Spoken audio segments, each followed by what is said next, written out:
Bonjour toi, aujourd'hui je voudrais te dire qu'il n'y a pas de technique spéciale, mais commençons par lire la parole de Dieu. Réjouissez-vous dans le Seigneur en tout temps, je le répète, réjouissez-vous. Les premiers chrétiens n'avaient pas besoin de développer une technique spéciale pour réussir. Les pensées positives faisaient partie de leur vie. À ses lecteurs, l'apôtre Paul indique la voie à suivre. Réjouissez-vous dans le Seigneur en tout temps, je le répète, réjouissez-vous. Ne soyez inquiets de rien, mais en toute occasion, par la prière et la supplication accompagnée d'actions de grâce, faites connaître vos demandes à Dieu.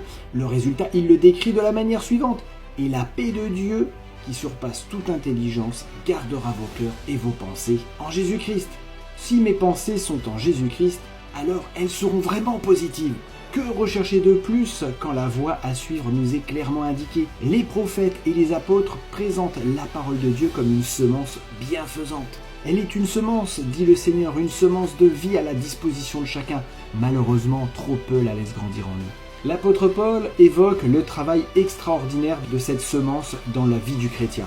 Vous avez été engendrés à nouveau par une semence non pas corruptible, mais incorruptible, par la parole de Dieu vivante et permanente. La parole agit en lui comme une semence, elle grandit, le transforme, le corrige et le conduit sur le chemin de la vraie réussite. Et n'oublie pas cette parole, la Bible est une source de pensée positive. Celui qui s'en nourrit trouve la sagesse, la confiance et l'espérance. À bientôt et que Dieu te bénisse abondamment.